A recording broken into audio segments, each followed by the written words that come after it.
Folks, welcome back to So Bad It's Good. For the last couple of weeks, and for the last couple of years, once I saw the Woodstock 99 documentary on Netflix, there has been a series of documentaries called Trainwreck, or under the banner of Trainwreck. And you've seen them a lot more recently, and we've been lucky enough to speak with the directors of PI Moms and Poop Cruise, and they always do something that kind of makes you look at a certain piece of history with a pop culture bent. And I always walk away learning something new, having a laugh, or in the case of Astroworld, a really dark tragedy that you get to have a different lens on. And I think I watched one of my favorites recently. It is a 2-part one, and you guys are going to be blown away by this. It's Trainwreck Storm Area 51, and it tells a story that started off with, I'm going to use some extreme language here, shit posting, but it grew into so much more. And we are so lucky to have the director with us today, Mr. Jack MacInnes. Welcome to the show. Hi, Ryan. Good to be here. I mean, listen, I got to say, just congratulations. First off, I burned through this, and I could have used a third part, even though you covered every element of this story. To you, what is the most fascinating part of Storm Area 51 when you started doing your research on this? Oh my God. Where to start? I mean, I think the power of a meme. I don't know. I just sort of, it's the worlds this opened up were crazy. The Area 51 has a lot of people are interested in Area 51 for a lot of different reasons. And this opened up a lot of those worlds to me, which is fascinating. Every different generation has its own different take on it.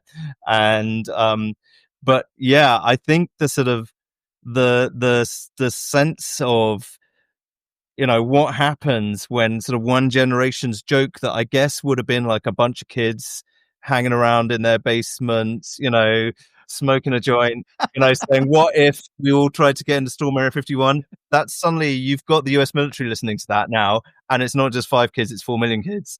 It gets so, it's so funny because it starts off as like kind of jovial, and then the military gets involved, and you have actually talking head interviews with people in the military. And to your point, what's so interesting, and I think this is the perfect documentary for 2025, just how something will be put out there on the internet and you lose all control of it at a certain point. And also, to your point, just the loneliness of being behind a computer. You said like a bunch of kids smoking a joint in a basement. This is one kid that had listened to a Joe Rogan podcast, and he's like alone. He has 41 followers on his shit posting like Facebook page, and he puts this thing out and it explodes, and you follow this one kid's journey. What is the kid's name again? Matty Robert. Yeah. It's a fascinating person to base this story around, because you get to see how he gets this kind of low-level fame and how he deals with it. But like in terms of 2025, I think this is just a perfect distillation of the internet, because Area 51, obviously we know it as the secret alien base and all of this stuff. But then this documentary shows us it's so much more than that. And it's this thing that takes hold and just explodes.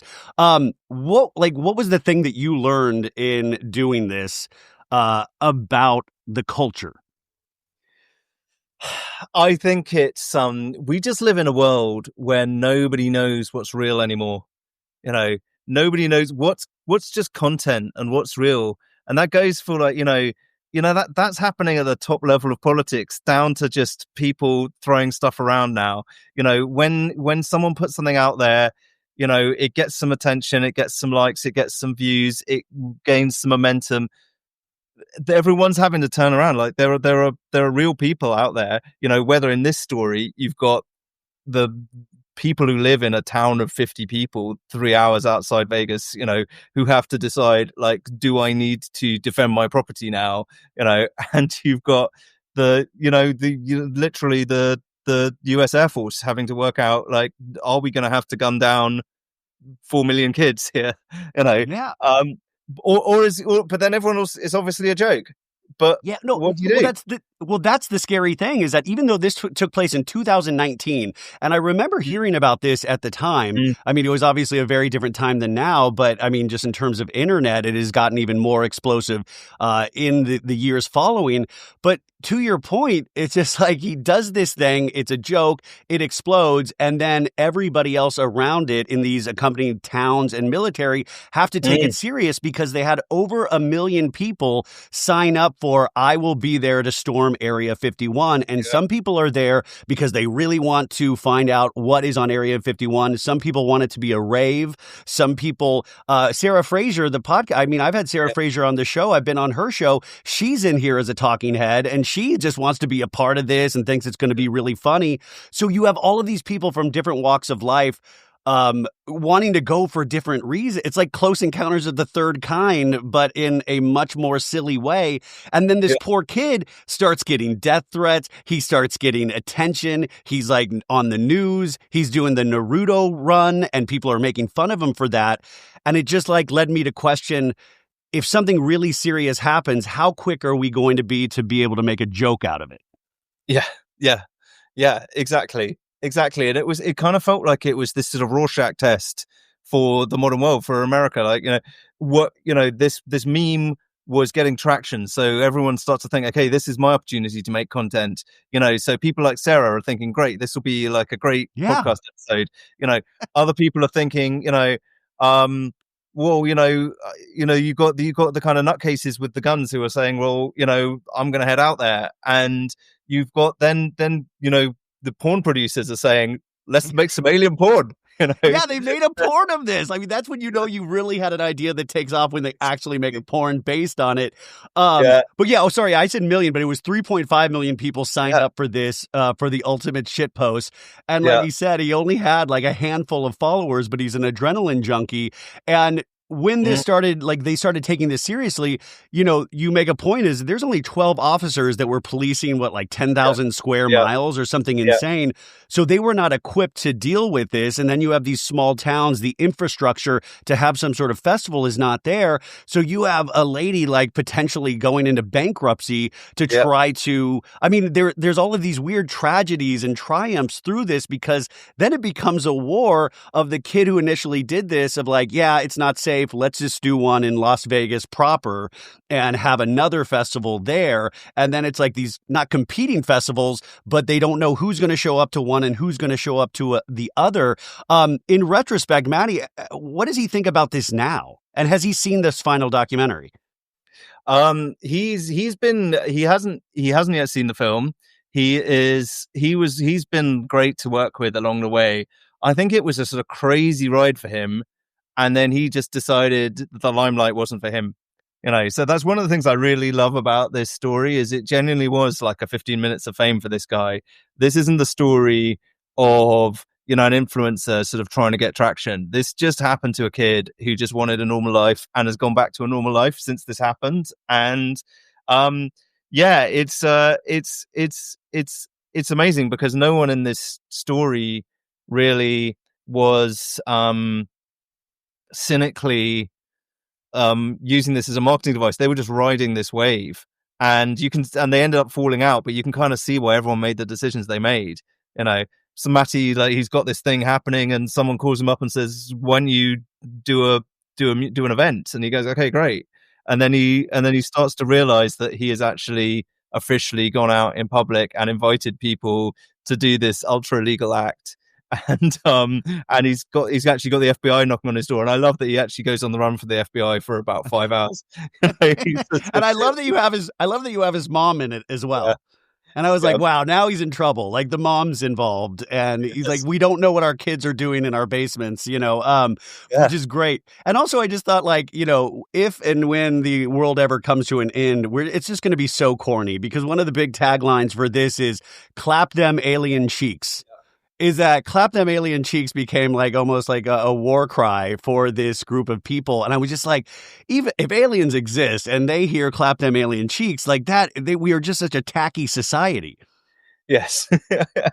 Yeah, it's yeah, possibly there are some imprisoned aliens in Area 51. Just thinking, like, why is no one taking this more seriously? Yeah, protect us. Why are we not being more Well, protected? There's 3.5 million finally, people. finally, they're Um, coming for us.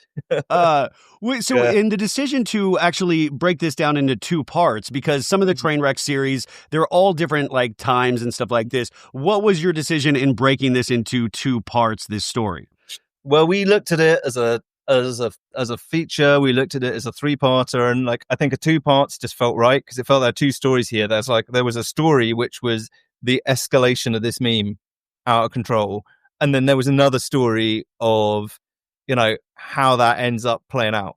Which worked really really well, and there was this kind of obvious sort of waypoint where it gets serious, where Matty from just having a laugh with this story suddenly finds himself receiving death threats, the FBI at his doorstep, and then what the fuck do they do?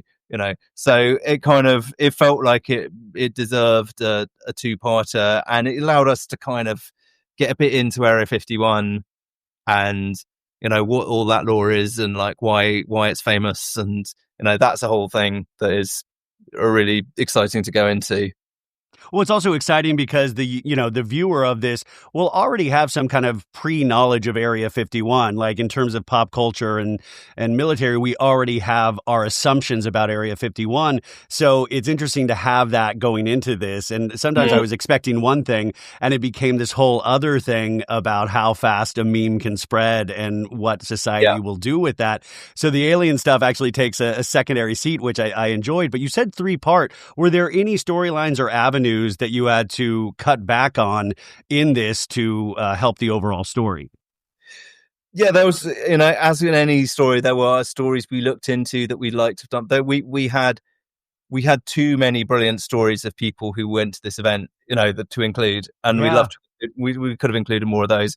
And obviously, there is the sort of wormhole that is Area 51 and all that story. And at one point, we explored sort of doing more of that, and then I think we decided, there are other places to go for that story.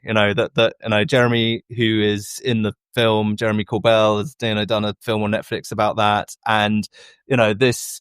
What we wanted this story to do is to you rock it along and take you with you and do the story of this meme. And so yeah, but like any film, there were just other avenues that we could have Yeah. done. There's just story some of the bands, No, I we mean, I could guess you could have gone anywhere, and you do select certain people that are going to this, yeah like Sarah, for yeah instance, where they're like shopping for, what supplies do we need? We need walkie-talkies, we need all of yeah this, and it's almost weird when you're rooting for the people to show up to Area 51, even though it's dangerous, and now there is more of a military presence. And I will say, even, and I don't want to spoil anything, but even when the group gathers and you see the militaries in the shots, I started to get a little nervous, even though this has already happened. I was like, I would have heard if something really bad happened, but there is this kind of simmering tension on top of a really funny story. Yeah, there was a real tension there because this is a first of its kind event. No one knew what to expect. When an event that is a meme like this unfolds, are these people for real? Are they not? And I think there's something in that kind of what everyone wanted to see was a disaster. And Yeah. and Yeah. and we interviewed Zeke Spector from Vice, who was really good on this. He's kind of thinking, what am I going? I'm out there to film this humanitarian catastrophe in the desert. That's why I'm here. And all of these people are sort of got their cameras ready to get the next fire festival to get, or get something Yes. work. I mean, you And have a point. Like, Vice is involved in this. Vice is there, yeah, like, trying to make a documentary on this. And then you have brands getting involved. And I was yeah, like, wow, what will we not have brands get involved in this day and age of, like, let's sponsor this? And I thought, this is such a wild feeding frenzy that you were able. So, in terms of, like, when you're directing this and putting everything together, and I talked about the tension in episode 2, how do you, in terms of editing and direction, you really do a great job of balancing that tension and keeping that going. yeah. That's what you were going for, correct?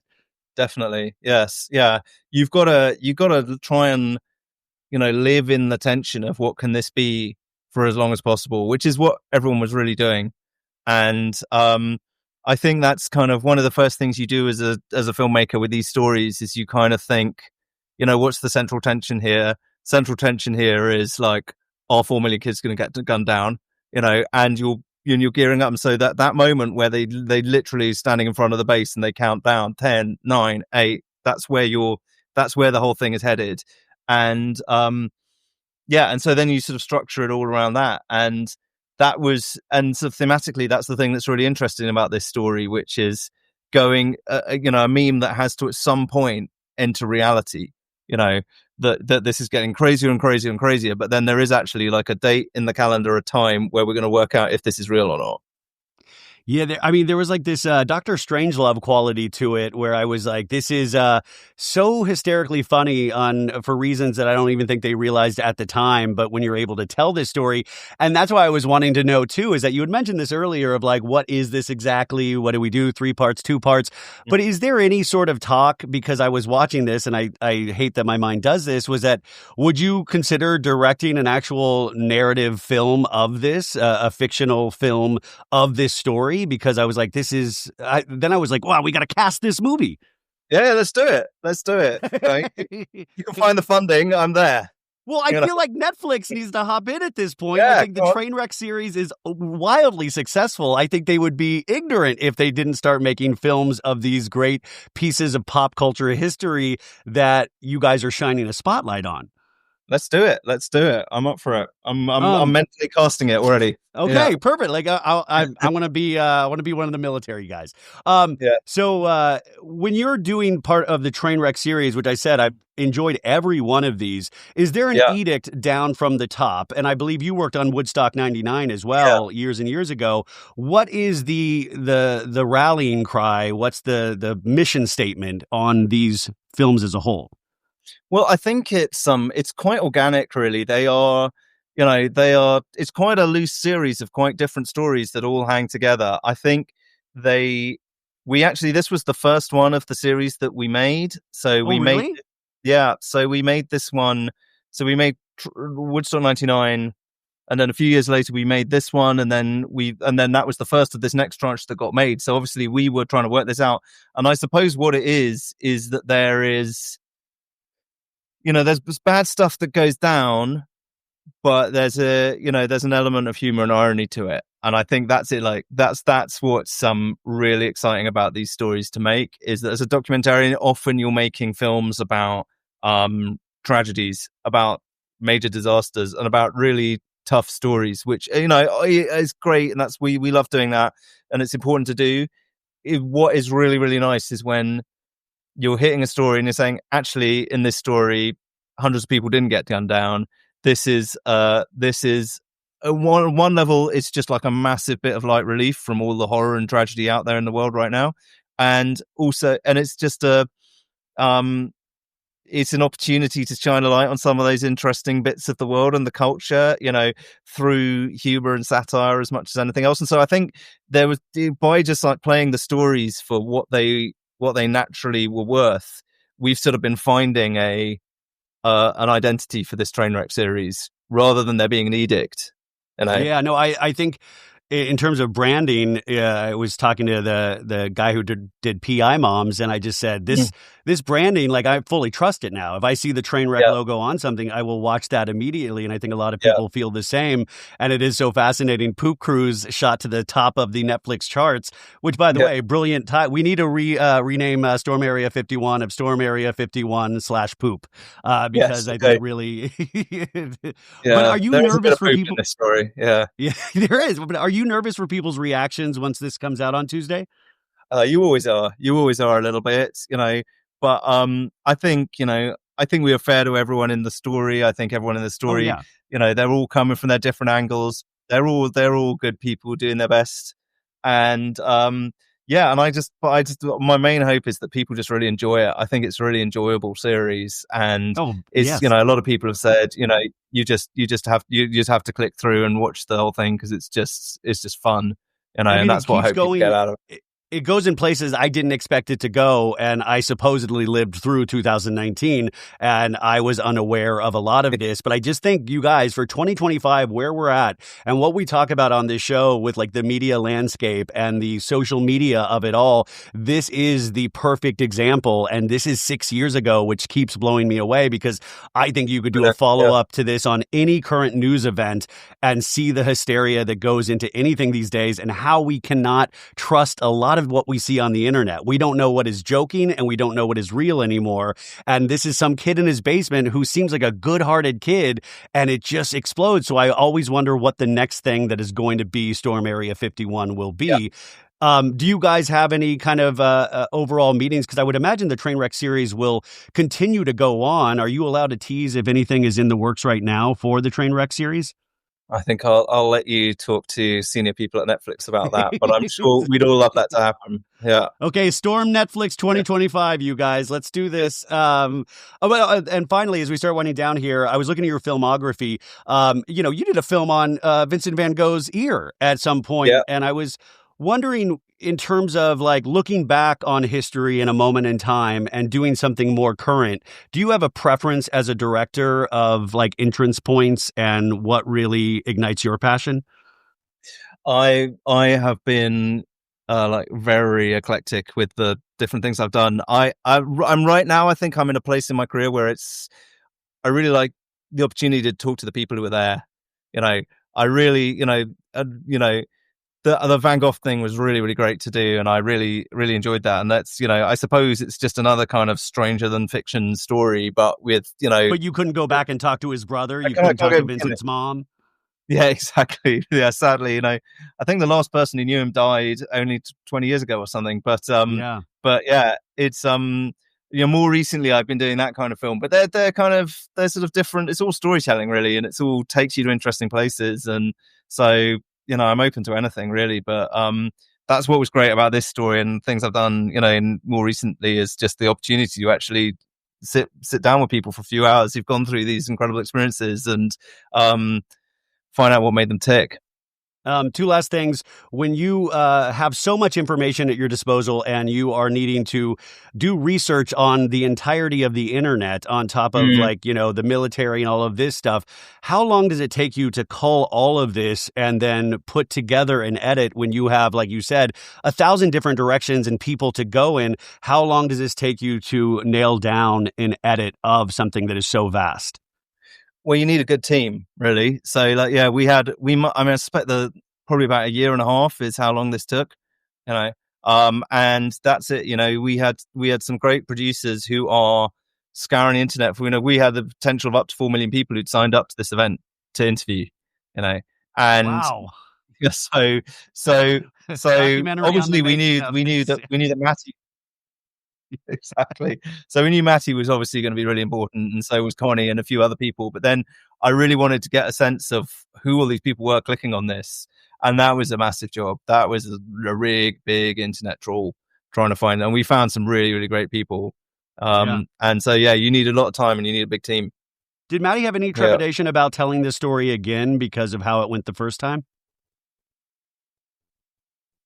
I think he had the nerves that anyone has when they're, because he was the center of this whirlwind before, and he's, he's sort of entering into that again. But I think he's older, wiser now, and he can deal with it. And I think I'm hoping this will be a ripple in the ocean compared to the wave that hit him in 2019. Yeah, I think people will have a lot more perspective watching this as I did. Finally, this is a show about pop culture. What are you watching or listening to or reading right now? Do you have any time to do this, being in the field that you work in? Do you still find time to watch and listen to things? Oh my God, yes. That's a relevant question because I'm doing this and I also have young kids, so it's hard. It's hard. So you're watching like Bluey or kid shows? Yeah, I watch a lot of Bluey. Yes, yeah, a lot of Paw Patrol. Yeah, my mind's going blank right now. But what did I see recently that was really, really good? I saw. I tell you what, it's honestly, this is so obscure, but it was like if you can watch it, it was great. I saw a really great bio doc of the band The Coral. Have you heard of the band The Coral? Yeah. Yeah, there's a really great one just come out by a director called James Slater. It's so much fun. They got animation in it. It's brilliant. Honestly, if anyone can catch it, it's really good. Okay, so animation, so it's still relatively. Yeah. You could have your kids watch that as well. Just like Dreaming of You. That's what it's Dreaming called. of You. Okay. Yeah. So put Dreaming of You on your list, but also put Storm Area 51 on your list. It is a 2-part series. You are not going to want it to end. I'm telling you, this Trainwreck, each one of it's been bangers, and this one is one of, if not my favorite. So please, you guys, watch this on Tuesday. I'm telling you, you are going to enjoy it, and then we're going to have a discussion later on this show about it. Jack, what else are you working on? Are you allowed to tease anything in the future? I am back to ultra, back into the world of tragedy and making a film about Syrian refugees at the moment. So watch that when that comes out. It's more uplifting than you'd think, actually. Well, yeah. I mean, stories are filled with uplifting triumphs of the human spirit, just like this film. So clap them alien cheeks this Tuesday, Netflix. Jack MacInnes, thank you so much for joining us today. Brilliant. Thanks, Ryan. Thank you.